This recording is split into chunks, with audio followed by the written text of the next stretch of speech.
कर्मों ने जाल बिछाया है, क्या साधु ग्रस्त क्या बाल वृद्ध बस कोई न बचने पाया है।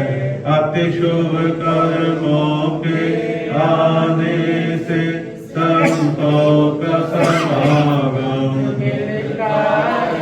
जितवाणी श्रवण करने से दुख जन्म मरण का मिटता है।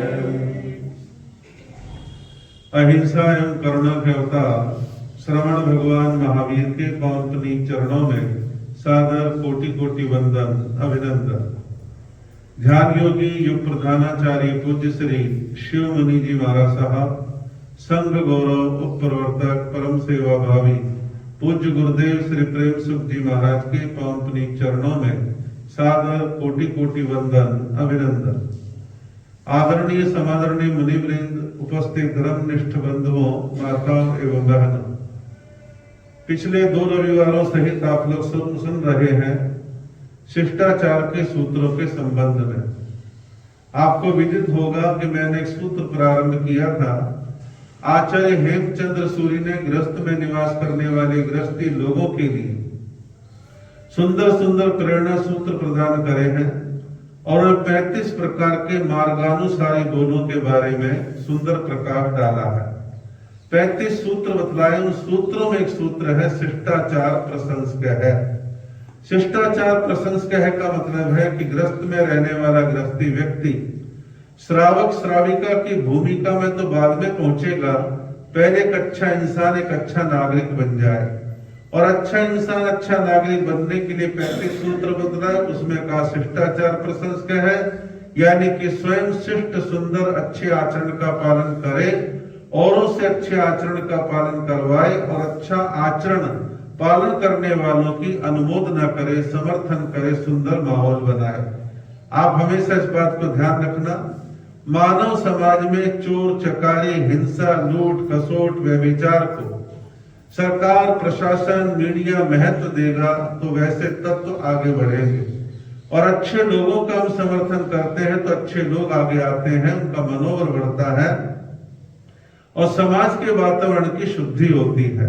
आवश्यकता है हम अच्छे कार्यों अच्छे लोगों का हमेशा अनुमोदन करने की भावना अपने जीवन के अंदर बना करके चले। तो शिष्टाचार के इसके 18 सूत्र बतलाए हैं। 18 में से 9 सूत्र आप लोग सुन चुके हैं। एक रविवार को बरसात ना होती तो शायद ये सूत्र पूरे हो जाते, आज कुछ और विषय सुनाते, लेकिन बरसात की वजह से वो काम अधूरा ही रह गया। और अभी आने वाले दिनों में कुछ और प्रसंग आएंगे तो इन सूत्रों को आज मैं पूरा करूंगा। आगे 10वां सूत्र कहा है प्रारंभ कार्य को पूरा करें। प्रारंभ कार्य को पूरा करें। प्रारंभ कार्य 2 प्रकार के हैं, संसारिक और एक धार्मिक। कोई भी कार्य हो उससे बीच मझधार में अधूरा हमारे को नहीं छोड़ना चाहिए। आप मकान बना रहे हैं, फैक्ट्री बना रहे हैं, वो पूरा होना चाहिए, बीच में नहीं छोड़ना चाहिए।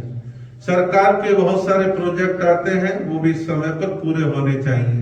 यदि पूरे नहीं होते, बीच मझधार में लटकते हैं, कॉस्ट बढ़ती है और चीजें बर्बाद होती है, नुकसान होता है।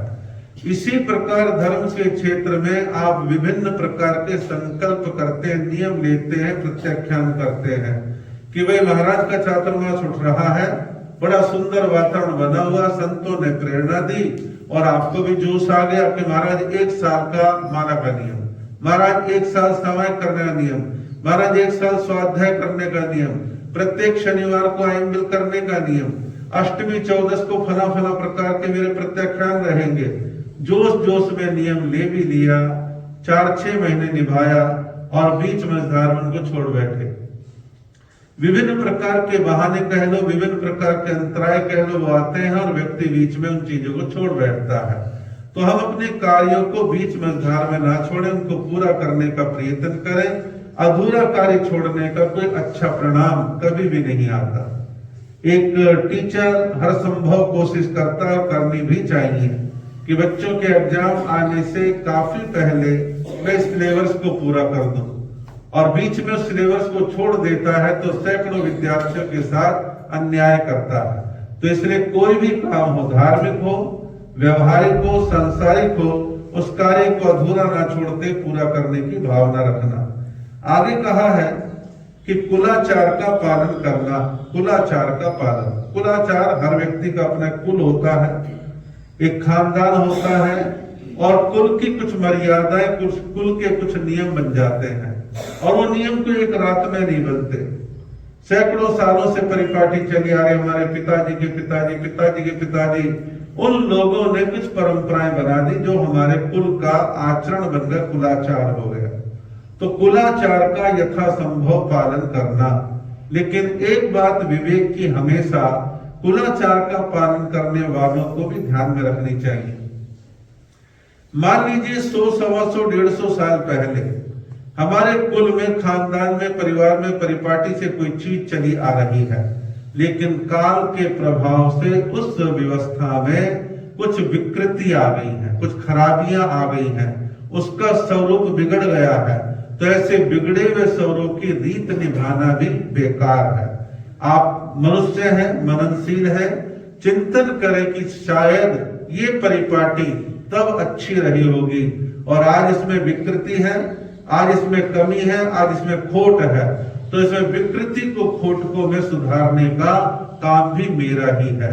तो हम जो है ऐसे रूढ़िवादी ना बने, पोंगापंथी ना बने, आंख मूंद करके बिना किसी तर्क वितर्क के, दर क्षेत्र काल भाव का विचार ना करते हुए चीजों को आंख मूंद करके हम उसका अनुसरण करें, वो भी उचित नहीं है।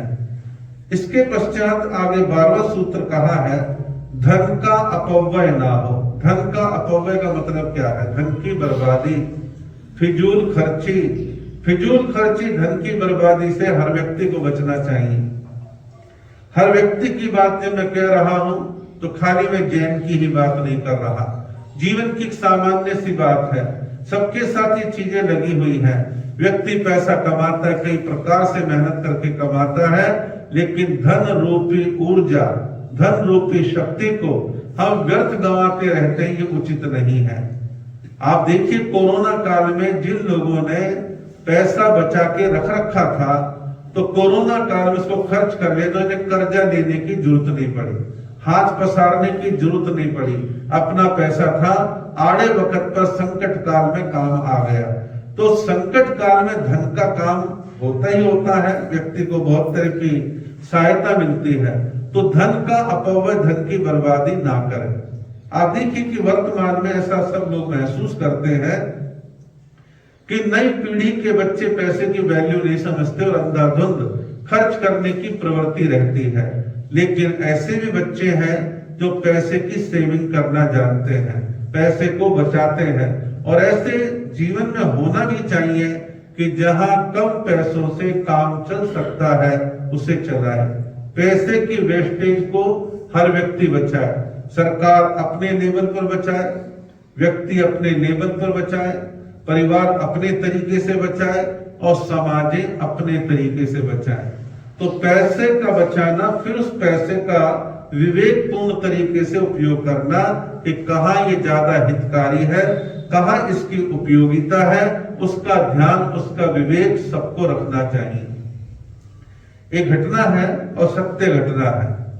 भारत की आजादी से कुछ साल पहले बनारस के अंदर बनारस हिंदू यूनिवर्सिटी के निर्माण का काम चल रहा था और ये बीड़े को उठाया था पंडित मदन मोहन मालवीय जैसे विद्वान और त्यागी व्यक्ति के द्वारा। तो जगह जगह से चंदा मांग करके लाते थे और यूनिवर्सिटी का काम बढ़ रहा था। तो एक समय ऐसा आया कि यूनिवर्सिटी का काम कुछ रह गया था, काफी काम रह गया था और पैसे खत्म हो रहे थे। तो मालवीय जी ने विचार करा कि काफी जगह से पैसा मांग चुके, अब कहां जाए मांगने के लिए। तो उनके दिमाग में आया, फला शहर में एक सेठ रहता है, अभी तक हम उसके पास नहीं गए हैं। तो एक दिन उन्होंने प्लान बनाया और शहर में पहुंच गए। दोपहर बीत चुकी थी, संध्या होने वाली थी, आकाश में बादल छाए हुए थे, अंधेरा घिर आया था और पुराना जमाना था। तो जैसे सेठ जी के यहाँ पर गए तो देखा गया लैंप, एक दीपक जल रहा है। दीपक की रोशनी में नोट गिने जा रहे हैं, बही खाते संभाले जा रहे हैं, लिखा पढ़ी का काम चल रहा है। और दोनों ने एक दूसरे को देखा और पंडित मालवीय जी ने जो है उन सेठ जी को प्रणाम किया। उन्होंने जवाब दिया, कहा क्या बैठिए। वो बैठ जाते हैं, इंतजार करते हैं। थोड़ी देर के बाद हिसाब किताब हो गया, बही खाते सिमट गए और नोट वोट गिने गए। तो उसके बाद सारा काम निपटते के साथ ही सेठ जी ने नौकर को बुलाया, बोले अरे भाई महंगे भाव का तेल जलेगा, दीपक को बुझा दे, साइड में रख दे। और पंडित मालवीय जी आए हैं, इनसे तो हम ऐसी बात कर लेना, अंधेरे में कर लेंगे। तो जब दीपक को बुझाने और महंगे तेल के जलने की चिंता वाली बात सामने आई, तो पल भर में, सेकंडों में पंडित जी ने विचार करा कि ये आदमी क्या चंदा देगा, इतना कंजूस आदमी दीपक में तेल जलने की चिंता कर रहा है और इसे चंदा मांग के अपना अपमान करवाने वाली बात है। तो कहा कि और पंडित जी कैसे आना हुआ। पंडित जी ने देखा मिलना मिलाना कुछ नहीं है, तो बोले भाई ऐसा है, मैं तो यहाँ से गुजर रहा था, सोचा आपसे मिलता चलो, दुआ सलाम हो जाएगी। बोले नहीं नहीं, आप विद्वान व्यक्ति हैं, ज्ञानी व्यक्ति हैं, सामाजिक कार्यकर्ता हैं, आपको खाली ठल्ले तो है नहीं और आप कोई टाइम पास करने वाले व्यक्ति नहीं है। आप आए तो किसी काम से हो, लेकिन संकोच बस कह नहीं पा रहे, तो आप बेफिक्र हो के अपनी मन की बात कहो।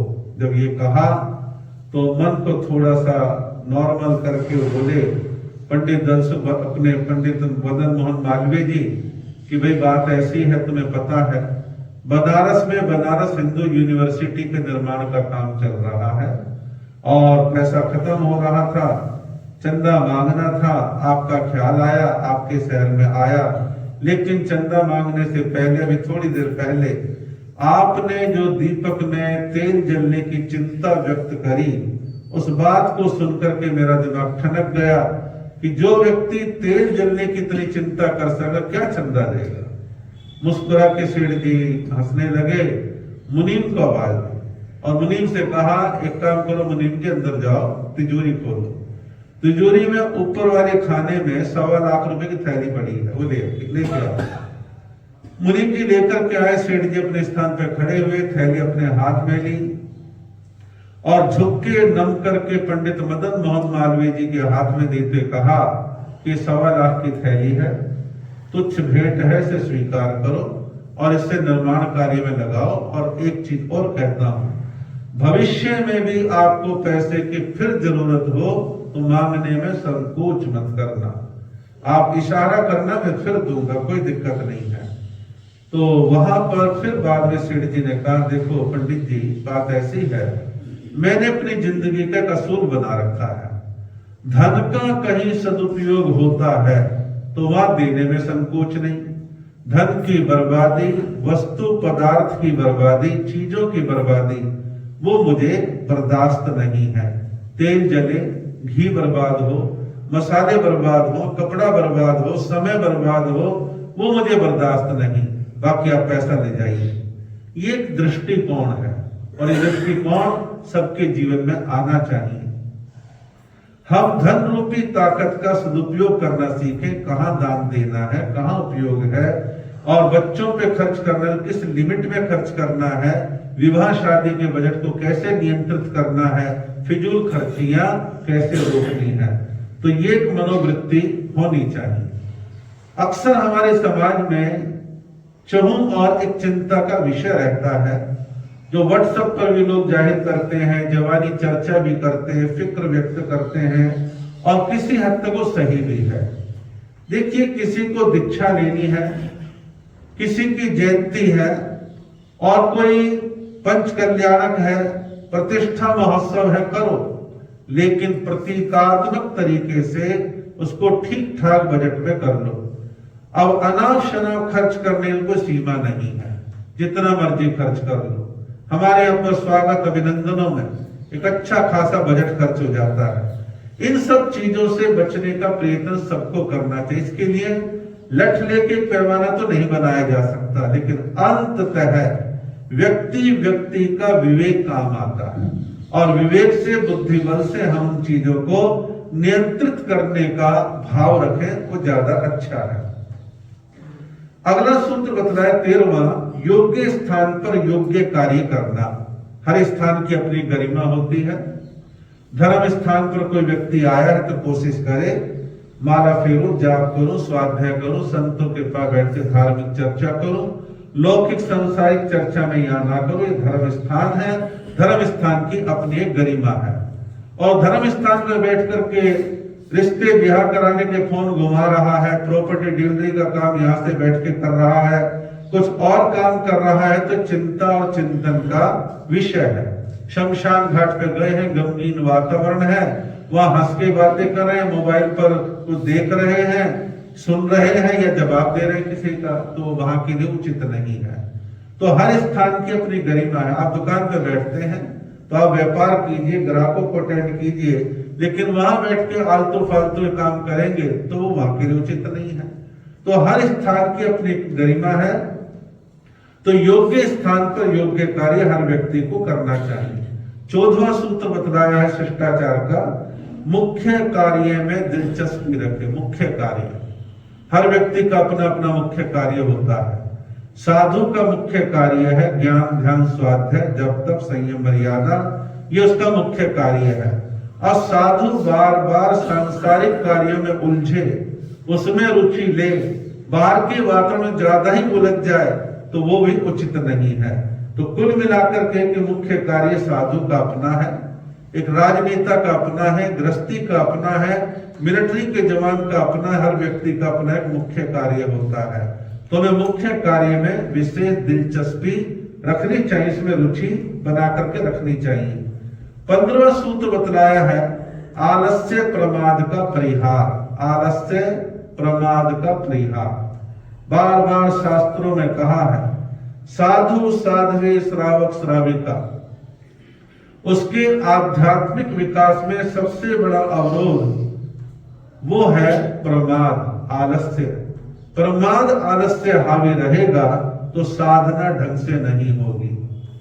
और एक विद्यार्थी के जीवन में ले लो, किसी के जीवन में ले लो, व्यापारी के जीवन में ले लो, आलस प्रमाद है तो काम धंधा व्यापार भी ढंग से नहीं कर पाएगा। आलस्य प्रमाद का परिहार, परिहार कहते हैं छोड़ना, हटाना, उससे विमुख हो जाना। तो आलस्य प्रमाद से हमारे को अपने आप को बचाना चाहिए। और ये जीवन में बाधाएं पैदा करता है, आगे बढ़ने नहीं देता। प्रमाद की परिभाषा क्या है? केवल 6 के 6.5 उड़ जाना ही प्रमाद नहीं है। प्रमाद का व्यापक अर्थ, व्यापक परिभाषा है, ताकि मध्य विषय कषाय निद्रा और भी कथा, ये सारी चीजें मिलकर के प्रमाद है। अब कहा गया है कि कोई व्यक्ति किसी भी प्रकार के नशीले पदार्थों का सेवन करता है तो ये प्रमाद है। कोई व्यक्ति 5 इंद्रियों के विषयों में विशेष रुचि रखता है, रात दिन उन्हीं में उलझा रहता है, ये सुन लूं, ये देख लूं, ये सूंघ लूं, ये खा लूं, इसको छू के देख लूं, तो वो समझे कि बार बार प्रमाद का सेवन कर रहा है, क्योंकि वो इंद्रियों में बंधा हुआ है। फिर कहा कषाय, क्रोध मान माया लोभ, ये छद्मस्त लोगों के साथ, सबके साथ जुड़ा हुआ है। लेकिन बार बार कषायों में रहना, हर समय कषायों में रहना और प्रबल मात्रा में कषायों में रहना, तो व्यक्ति प्रमादी है। फिर कहा निद्रा, निद्रा के विषय में कहा है कि नींद। अब नींद की जहां तक बात है, इसके 2 रूप हैं। एक है सीमा से अधिक नींद का लेना और एक सीमा से भी कम नींद का लेना। आप देखिए, मेडिकल साइंस ने पूरी दुनिया में इस बात को सिद्ध कर दिया है कि एक स्वस्थ व्यक्ति 6 से 7 घंटे सोता है तो उसको प्रमाद की श्रेणी में नहीं ले सकते। सोने का टाइम, उठने का टाइम जुदा जुदा हो सकता है, लेकिन 6 से 7 घंटे कोई नींद ले रहा है तो विशेष आपत्ति नहीं है। लेकिन वह नींद बढ़कर के 8 घंटे, 9 घंटे, 10 घंटे है तो चिंता का विषय है कि भैया तू तो हर समय सोता ही रहता है, काम कब करेगा? तो साधक को अपने जीवन के अंदर प्रमाद नहीं करना, यानी कि नींद पर नियंत्रण भी रखना चाहिए। फिर कहा विकथा। विकथा की परिभाषा है ऐसी कथा जो जीवन का निर्माण नहीं करती। अच्छी कथा जीवन का निर्माण करती है और विकथा जीवन का पतन करती है। तो जिन कथाओं के पढ़ने, सुनने, देखने, मनन चिंतन करने से चित्त खराब हो, इंद्रियों में चंचलता पैदा होती हो, मन में विकार भाव पैदा होता हो, वो सब विकथा है। ऐसी विकथा का त्याग कर देना चाहिए। तो ये 5 बातें कही प्रमाद की।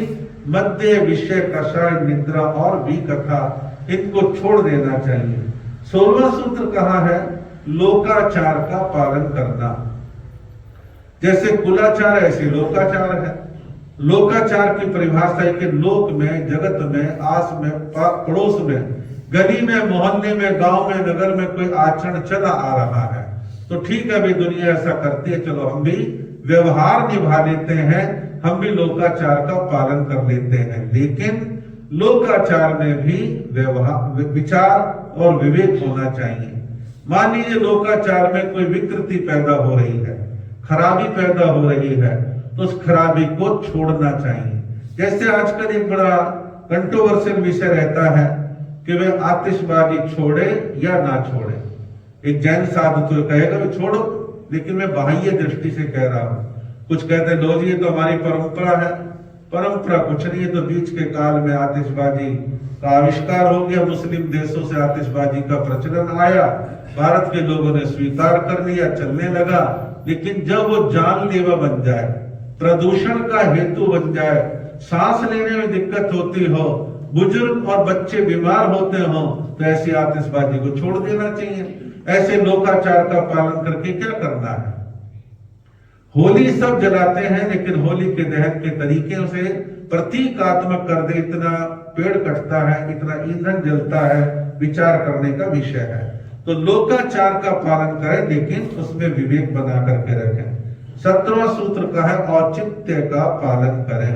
औचित्य कहते हैं संबंधों की गरिमा। एक व्यक्ति के कई संबंध कई लोगों से भिन्न भिन्न प्रकार के होते हैं, तो उससे के संबंधों की गरिमा का ध्यान रखें। अब जैसे मान लीजिए जवान बेटा अपने पिता के प्रति गंभीरता, मान, सम्मान, आदर रखता है, वो पिता के साथ मस्खरी करे, बद्दी मजाक करे, छेड़ाछाड़ी करे, तो क्या उचित लगेगा? वो अपने दोस्तों के साथ कुछ मजाक कर सकते हैं, पिता के साथ ऐसा ना करे। माँ की अपनी गरिमा है, बहन की अपनी गरिमा है, उन संबंध और नातों की गरिमा का ध्यान रखें। अब मान लीजिए कोई साधु साध्वी आपके बहुत ही परिचित हैं, अंतरंग में खूब अच्छा आपकी गहनता, परिचय की, अपनापन है, वहां तक कोई दिक्कत नहीं है। लेकिन कोई उस गरिमा का ख्याल ना करके महाराज से बातचीत करते हैं, मर्यादाओं का ध्यान ना रखे, पांव पसार करके बैठे, महाराज के कंधे पे हाथ रख के चले, तो क्या संबंध की गरिमा है? नहीं है। तो इसलिए संबंधों की गरिमा का ध्यान सबको रखना चाहिए। अंतिम 18वां सूत्र कहा है नीच कार्य का त्याग कर दे। नीच कार्य क्या है? वो काम जिस काम के करने से लोक में निंदा हो, बुराई हो, लोग उंगली उठाए, वो सब नीचा कार्य है। ऐसा निम्न कार्य कोई भी व्यक्ति ना करे। ये जो है शिष्टाचार का 18वां सूत्र है। और शिष्टाचार को आचार्य हेमचंद्र सूरी और बाद के आचार्यों ने इसको छोटे छोटे सूत्र के रूप में पिरोने का काम किया है। और हम ऐसे सूत्रों का अपने जीवन में आचरण करते हैं, तो इसको हम कहते हैं कि शिष्टाचार का पालन है। शिष्टाचार आपके, हमारे सभी के जीवन के अंदर महत्वपूर्ण स्थान रखता है।